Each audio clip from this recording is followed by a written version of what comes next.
చిన్నకొడూరు మండల భారతీయ జనతా పార్టీ అధ్యక్షుడు సోదరుడు శేఖర్ గౌడ్ గారు, ఈ కార్యక్రమంలో నాతో పాటు వేదిక పంచుకుంటున్నటువంటి మిత్రుడు భారతీయ జనతా పార్టీ సిద్దిపేట జిల్లా రథసారథి సోదరుడు శంకర్ ముదిరాజు గారు, సోదరి దిశ కమిటీ సభ్యురాలు వనజ గారు, వేదిక మీద ఉన్నటువంటి మెదక్ పార్లమెంట్ కన్వీనర్ చింత సంతోష్ గారు,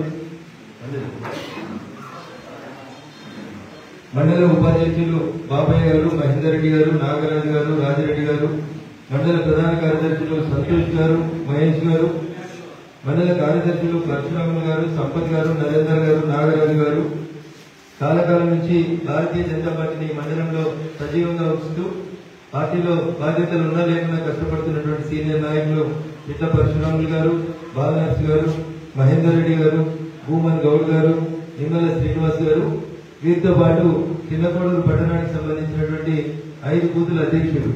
ఎందుకంటే ఇంత మేజర్ పంచాయతీ అయినటువంటి చిన్నకొడూరులో భారతీయ జనతా పార్టీ కాకలు తీరింది 2 దశాబ్దాల నుంచి మేమే లీడర్లుగా చెప్పుకున్నటువంటి నాయకులను తనదండి చిన్నకొడూరు మండల కేంద్రంలో భారతీయ జనతా పార్టీకి లీడ్ తీసుకురావడంలో కష్టపడి పనిచేసినటువంటి ప్రింట్ ఎలక్ట్రానిక్ మీడియా సోదరులు, మన సీనియర్ నాయకుడు రాష్ట్ర పంచాయతీరాజ్ సర్పంచుల సంఘం ఉపాధ్యక్షుడు సోదరుడు దత్తు మల్లేష్ గారు, వేదిక ముందున్నటువంటి భారతీయ జనతా పార్టీ ఆత్మీయ కుటుంబ సభ్యులందరికీ కూడా పేరు పేరున శిరస్సు వచ్చి నవసింహాచార్య తెలియజేసుకోవాలి.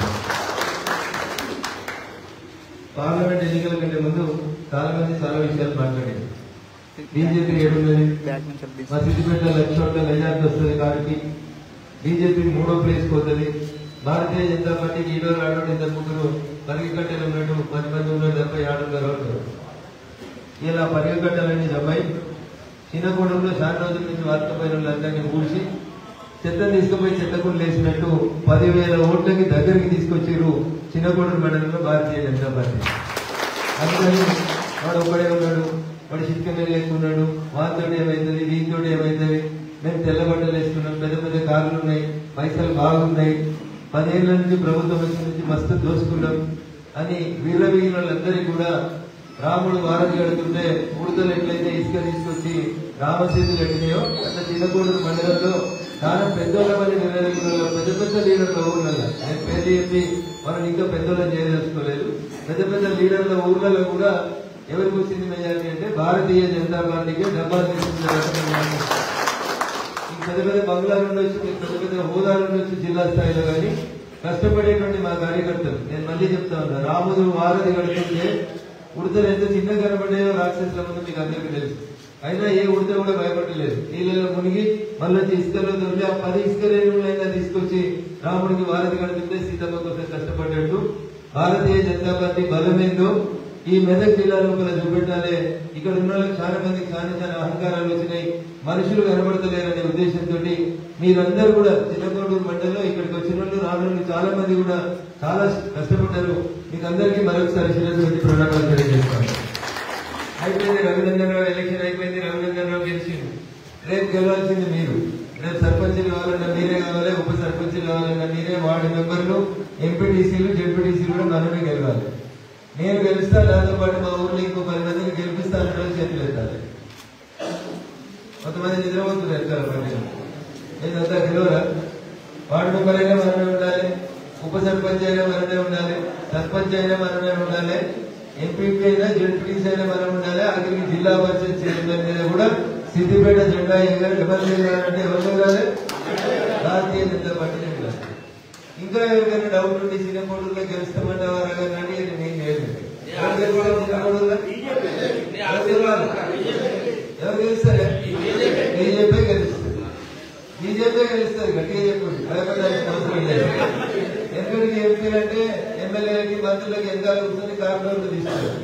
ఇప్పుడు మీ ఓట్లతో గెలిచినటువంటి మీ ఎంపీ ప్రజలకు ఏం అవసరం ఉందనే చూసి పనిచేస్తా ఉన్నాడు. వీడికి 100 గజాల అవతల 7 ఏళ్ల నుంచి పిల్లలు లేచి కనబడుతున్నాడు. పిల్లలు లేచి సగం విడిచిపెట్టింది, 7 సంవత్సరాల నుంచి పెండింగ్ ఉన్నది. పోయిన ఎమ్మెల్సీ ఒక ఆయన పైసలు ఇస్తే ప్రొసీడింగ్ కూడా క్యాన్సిల్ చేయించండి ఒక పెద్ద నాయకుడు. కానీ నన్ను గుడికి తీసుకుపోతే పూజ కార్యక్రమాలకు తీసుకుపోయారు అనుకుంటాం. మా పటేల్ అందరూ కలిసి అడిగినాక అన్న ఇది కూడా దిష్టి పెట్టినట్టున్నది, మీరు కంప్లీట్ చేస్తామంటే 7 నెలల్లో కంప్లీట్ చేపిస్తా అని చెప్పి ఇప్పుడే కాబట్టి పని చేయడం అంటే నిజంగా పని చేయాలి.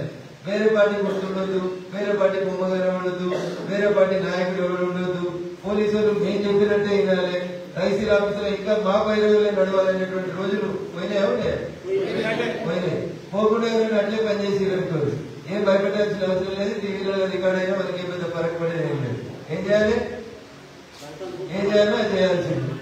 బట్ట పూజ చేయాల్సిన బట్ట పూజ చేయాలి, కొబ్బరికాయ కొట్టాల్సిన కొబ్బరికాయ కొట్టాలి, దండ వేయాల్సి వస్తే దండ కూడా ఇచ్చేయాలి. ఏదో మొహమాట పడాల్సినటువంటి అవసరం లేదు. ఎందుకు భయపడాలి, ఎవరికి భయపడాలి? నాకు న్యాయమైనటువంటి హక్కు నేను అడుగుతా ఉన్నా, నాకు చేస్తావా చేయమని అడగాలి. పాత రోజులు పోయిన ఏం చెప్పాలి, భూమి గుండ్రాలు ఉండేది బిడ్డ, 10 ఏళ్ళు ఎగిరెగిరి పడేది కదా, ఇప్పుడు 10 ఏళ్ళు బాధ ఉండేది అని చెప్పాలి. 11 ఏళ్ళు మా మోడీ గారు వచ్చే అధికారంలోకి, ఇంకో 11 ఏళ్ళు మేమే ఉంటారు మరి మిమ్మల్ని పొట్టు చేస్తామని కూడా చెప్పాల్సినటువంటి అవసరం ఉంది. భయపడుతున్నారు వాన పడుతుందని వారం కానీ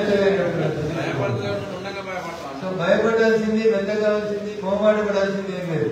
ఇందాక మిత్రుడు మాట్లాడుతూ బాలరాజు ఆయన కూడా చెప్పాడు, అన్న 20 ఏళ్ళ నుంచి కష్టపడుతున్నారు, ఇప్పుడు లీడర్ అయితే మీకు అవకాశం వచ్చింది, చేసిన పనులు చెప్పుకుంది, మోడీ గారు చేసిన పనులు చెప్పుకుంది, మోడీ గారి పేరు మీదనే మనందరం తెలుస్తుంది. వాళ్ళ నాయకుల లెక్క ఏళ్ళకెళ్ళి మనం ఫామ్ హౌస్ లో లేవు, 24/7 జనంలో ఉన్నాం. జనానికి కష్టం వచ్చిందంటే నిలబడ్డారు. బర్త్డే చేయాలంటే మీరు ఎవరు పిలిచినా ఈ ఫంక్షన్ హాల్లో దావతం చేస్తారు. నరేంద్ర మోడీ గారు బర్త్డే చేయమంటే నరేంద్ర మోడీ గారు ఏం చెప్పిందంటే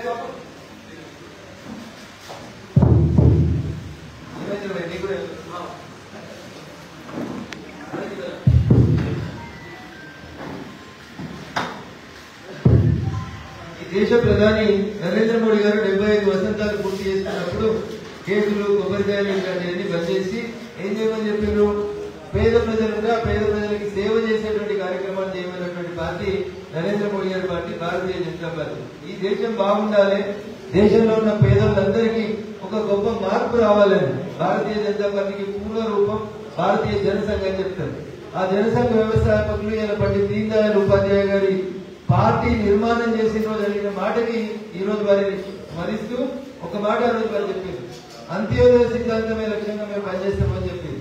గరీబుల కోసమే పనిచేస్తుంది భారతీయ జనతా పార్టీ అని చెప్పింది తప్ప కార్మికులు బంగ్లాల కోసం పనిచేస్తామని చెప్పలేదు. అందుకని పేద ప్రజలకి జిఎస్టీని తగ్గించి తీసుకుపోతా ఉన్నాం.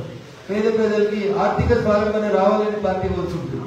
నేను ఇట్లే మాట్లాడితే ఒక దగ్గర దాని పాపం మా టీఆర్ఎస్ లో ఏం లేక పేమెంట్ బ్యాక్ ఉంటుంది. టీఆర్ఎస్ 200 మందిని జీతగాళ్ళని పెట్టుకున్నాడు కేటీఆర్ అంటాడు. 200 మందిని జీతగాళ్ళని పెట్టుకుని బీజేపీ నుంచి ఎవరెవరు గట్టిగా మాట్లాడుతారో వాళ్ళని బలిదానం చేయాలి. ఎవరు మాట్లాడుతున్నారు గట్టిగా, బాగా నిజోడు ఉన్నది సబ్జెక్ట్ చెప్పేది అంటే రఘునందన్. రఘునందన్ ఎవరు ఎట్లా బలిదానం చేయాలి? దానికి 2 రోజుల నుంచి సోషల్ మీడియాలో కిరాయి ఇచ్చి జీతాలు ఇచ్చి నడిపించుకుంటున్నటువంటి యూట్యూబ్లలో చర్చ పెట్టిండు. ఏమని, రఘునందన్ రావు 15,000 మిగులుతుందని చెప్తున్నాడు, ఇప్పుడు జిఎస్టీ తగ్గిస్తే అంటే 10 ఏళ్ల నుంచి దోసుకున్నాడు మోడీ అని కింద రాసుకున్నాడు అన్నట్టు. వాడు మనందరం కుడి చేతితో ఇటు పక్క నుంచి అడుపుతూ పోతున్నారు. వాడు ఎడమ చేతితో రాసే బాబుదేడో లేకపోతే కిందికే రాసే బాబుదేడో పెట్టుకుని ఇట్లాంటి తప్పుడు రాతలు రాయిస్తా ఉన్నాడు. అని చెత్తనా కొడుకులారా, మీ నాయన మీ బాబు అని చెప్తారు కదా, మీ అయ్య ముఖ్యమంత్రి ఉన్నప్పుడు భారత ప్రభుత్వం నరేంద్ర మోడీ గారు పార్లమెంట్ లో జిఎస్టీ బిల్లు పెడితే చెత్తనా కొడుకు ఎంపీ సపోర్ట్ చేసినా చేయలేదురా? ఒక్కసారి కింద మీద చేస్తున్నారు. కొత్తాన కొడుకులకే చదవకుండా జీతగాలతో కింద కామెంట్లు పెట్టించారు కదరా. జిఎస్టీని భారత పార్లమెంట్ లో నరేంద్ర మోడీ అన్ని పార్టీలకు చెప్పి ఒప్పించి పాస్ చేయించిన రోజు మీ టీఆర్ఎస్ ఎంపీలు సపోర్ట్ కొట్టలేదా? జిఎస్టీకి సపోర్ట్ చేయలేదా? అసలు జిఎస్టీ అంటే తెలుసా? కామెంట్లు పెట్టే నా కొడుకులారా, బరాబర్ అడగాలి. మీరు ఎప్పటికీ భయపెట్టాల్సిన అవసరం లేదు. మంచిగా చెప్తే మంచిగా చెప్తాం, మంచిగా లేకపోతే భర్త పడేస్తాం. ఎప్పటికీ రఘునందన్ భయపడ్డాడు. నేను దుబ్బాకి ఎమ్మెల్యే ఉంటే నన్ను 20 కేసులు పెట్టారు. ఏమైంది? ఈంచి మరొకలేదు. పడదా? బంతిని ఎంత గట్టి కింద పడితే అంత గట్టిగా పైకి వస్తుంది. బంతిని ఎంత కింద గట్టి కొడితే అంత గట్టిగా పైకి వస్తుంది. రఘునందన్ అనేటాడు గట్లేదు. మీరంతా తొక్కాలని చూస్తే మిమ్మల్ని దొక్కుకుంటూ ఎదుర్కొంటుంది. నేను అప్పుడే భయపడ్డాడు కాదు. కేటీఆర్ నీకు దమ్ము ఉంటే, నీ చెంచాలని నీ 30 యూట్యూబ్ నడిపిస్తున్నటువంటి చెత్తనా కొడుకుని తీసుకొని వారి ఏడు చెప్తారో చెప్పు. డేట్ టైం అన్ని ఫిక్స్ చేయి.